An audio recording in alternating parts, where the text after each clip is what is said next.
Baiklah kalau semua, sebelum kita mulai pelajaran, satu orang pimpin doa, silakan. Mari teman-teman kita berdoa menurut agama dan kepercayaan kita masing-masing. Berdoa mulai. Berdoa selesai. Baik, terima kasih buat Elis yang sudah memimpin doa. Sama Bu. Ibu mau cek kehadiran kalian terlebih dahulu. Siapa yang tidak hadir? Esta. Esta, di mana Esta? Kenapa dia tidak hadir? Sakit minggu. Oh, sakit. Ya, Ibu kasih izin dia ya. Hari ini kita akan belajar materi sistem pencernaan. Namun, sebelum kita belajar lebih jauh tentang materi sistem pencernaan, kita terlebih dahulu mempelajari tentang zat-zat makanan. Untuk tujuan pembelajaran kita hari ini yaitu yang pertama, melalui kegiatan pembelajaran ini peserta didik dapat mengetahui jenis-jenis zat makanan. Yang kedua, melalui kegiatan pembelajaran ini peserta didik dapat memahami tentang karbohidrat. Yang ketiga, melalui uji karbohidrat peserta didik dapat mengetahui apakah dalam kelompok peserta didik dapat mempresentasikan hasil uji karbohidrat. Seperti yang Ibu bilang, hari ini kita akan mempelajari tentang zat-zat makanan.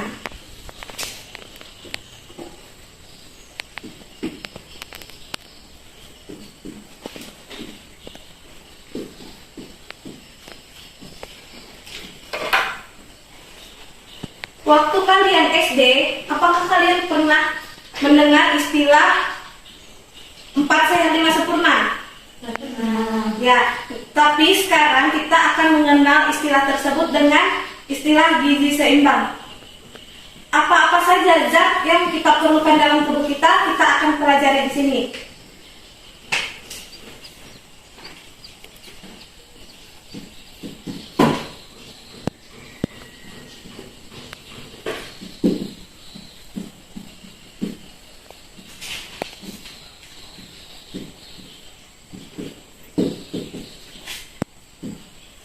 Ada yang tahu apa-apa saja zat yang diperlukan tubuh kita?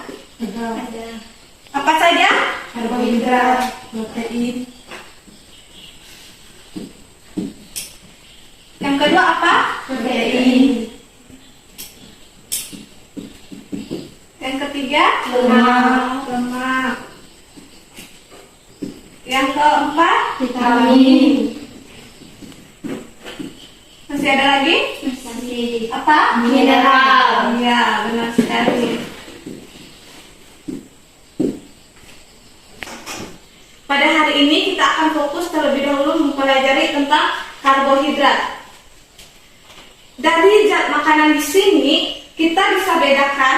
Di sini ada zat makanan yang diperlukan banyak bagi tubuh dan ada zat makanan yang diperlukan sedikit bagi tubuh.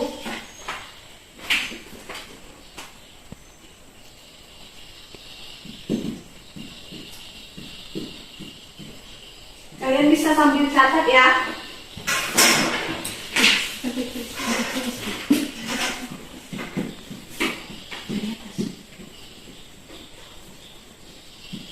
Zat makanan di sini terbagi banyak dan terbagi sedikit kan, sudah Ibu bilang. Jadi zat makanan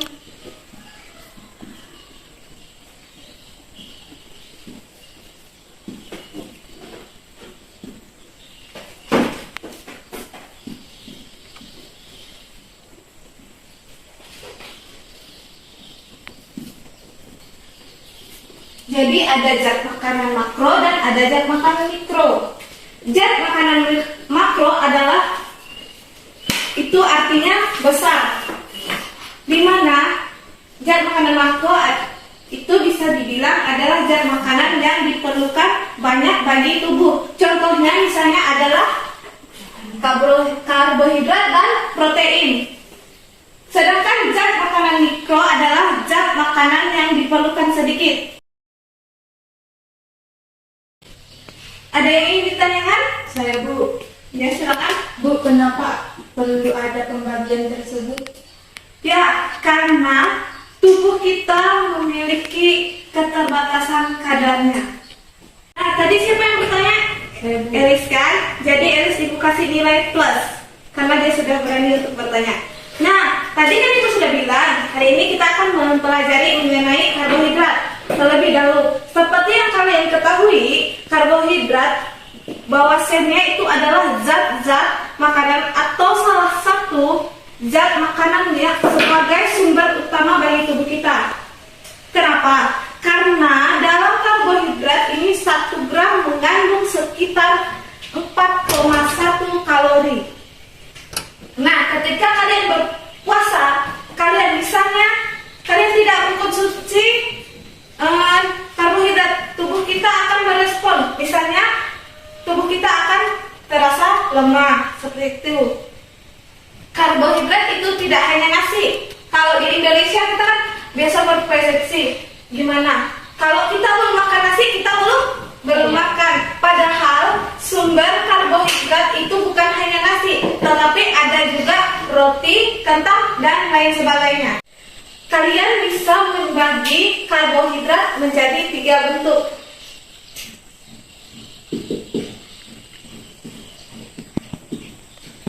Yang pertama itu ada monosakarida. Yang artinya 1. Monosakarida juga biasa disebut dengan gula sederhana. Yang sederhana itu apanya? Yang sederhana itu gugusnya. Gugus gula pada monosakarida adalah yang paling sederhana. Jadi kita anggota karbohidrat yang paling sederhana itu adalah monosakarida. Benar sekali, Elsie. Jadi yang paling sederhana pada karbohidrat itu adalah monosakarida. Karena monosakarida ini sederhana, jadi monosakarida lebih mudah diserap oleh tubuh. Selanjutnya bentuk yang kedua yaitu adalah disakarida. Yang artinya 1. Disakarida terbagi menjadi 3 bagian. Yang pertama ada sukrosa atau gula tebu. Yang kedua ada laktosa atau gula susu. Dan yang terakhir ada maltosa. Kemudian yang terakhir adalah polisakarida.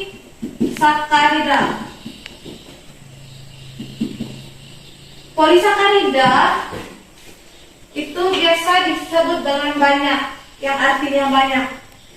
Polisakarida juga disebut sebagai karbohidrat yang paling kompleks. Untuk melanjutkan materi kita agar lebih memahami, kita akan melakukan uji karbohidrat. Apakah kalian bawa bahan semua? Bagus.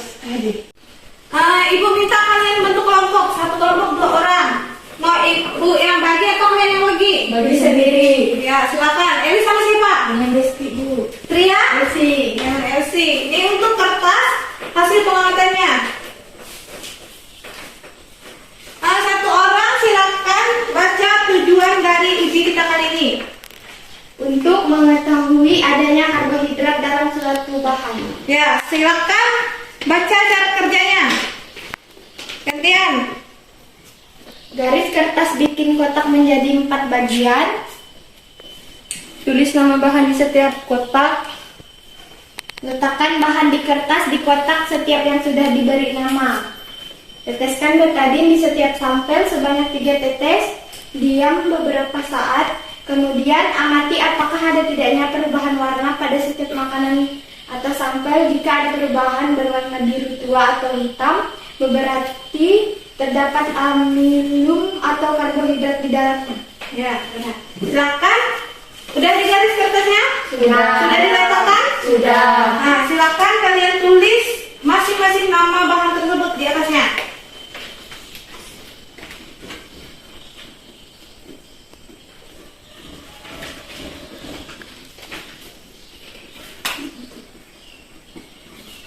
Setelah diberi nama apa lagi? Letakkan bahan di kertas setiap kotak yang telah diberi nama. Sudah? Sudah. Lanjut? Tetes betadinnya Banyak. sampai Ini 3 tetes. Ini untuk betadinnya, silakan.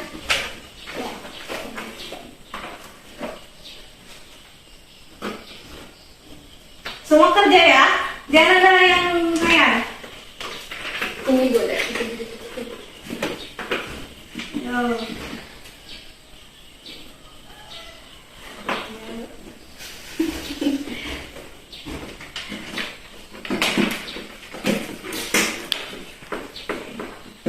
Sambil kalian menunggu, kalian boleh isi itu tabel yang sudah disediakan.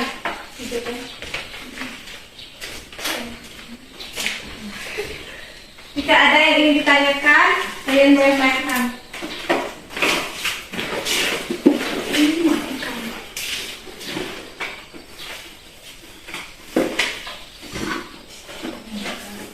Silakan boleh diisi.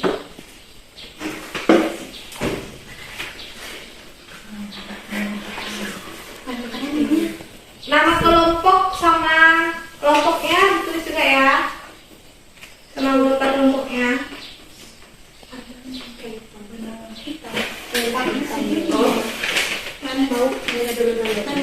Sebelum warna sebelum diberikan betadin putih. Tahu putih ya?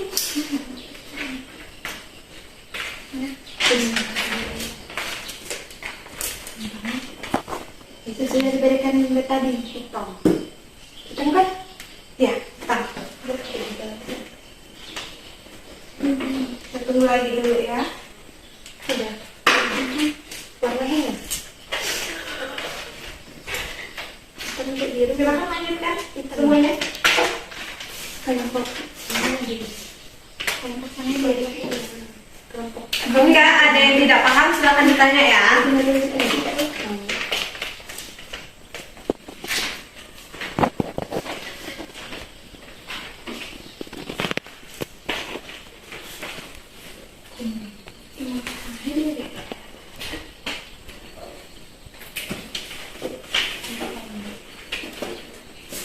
Ini hasil pengamatannya ada nama bahan makanan sebelum diberi betadin dan sesudah diberi betadin.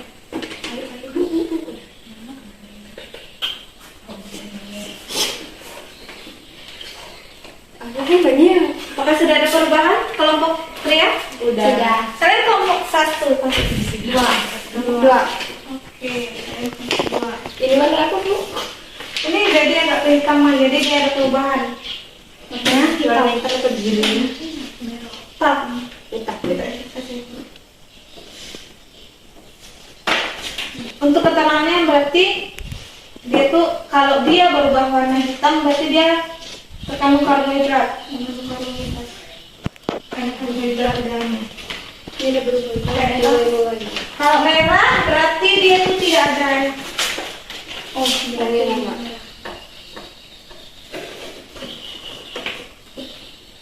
Ini mau berubah.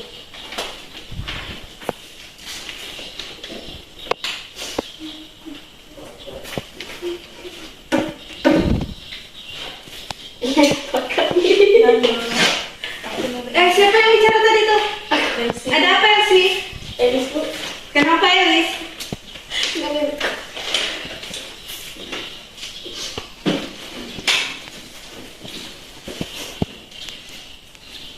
Apakah sudah semua?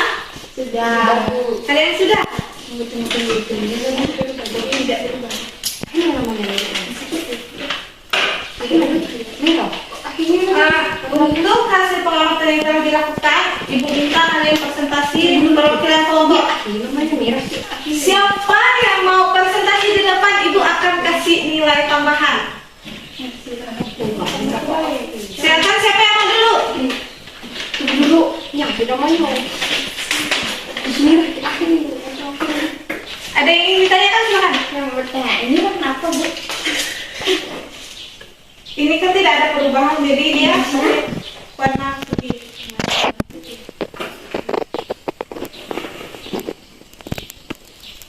Oke, tidak ada perubahan.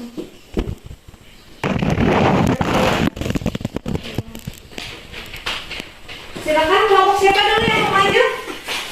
Siapa namanya?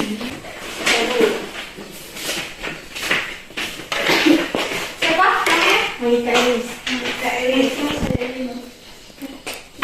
Oke, silahkan. Selamat pagi teman-teman, saya Monika Elis dari kelompok 1. Saya akan mempresentasikan hasil pengamatan. Saya beranggotakan 2 orang, saya sendiri dan Adria Desti. Baiklah, saya akan membaca hasil pengamatan. Yang pertama, bahan makanan roti sebelum diberikan betadin berwarna putih, sesudah diberikan betadin berwarna hitam. Keterangannya terkandung karbohidrat. Terdengar semua? Mendengar. Yang kedua, Suaranya. bahan makanan mentega sebelum diberikan betadin kuning, sesudah diberikan betadin agak kemerah-merahan, tidak mengandung karbohidrat. Yang ketiga, telur sebelum diberikan betadin berwarna putih, sesudah diberikan betadin merah. Ya, terima kasih. Tekan dulu. Selanjutnya kelompok 2.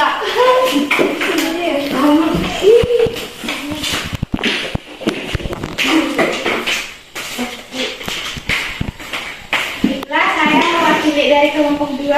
Siapa namanya? Dari KNNI. Saya akan membacakan hasil pengamatan kami.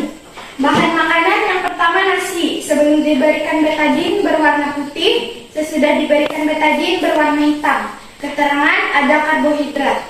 Bahan makanan yang kedua tahu. Sebelum diberikan betadin berwarna putih, sesudah diberikan betadin agak kekuning-kuningan.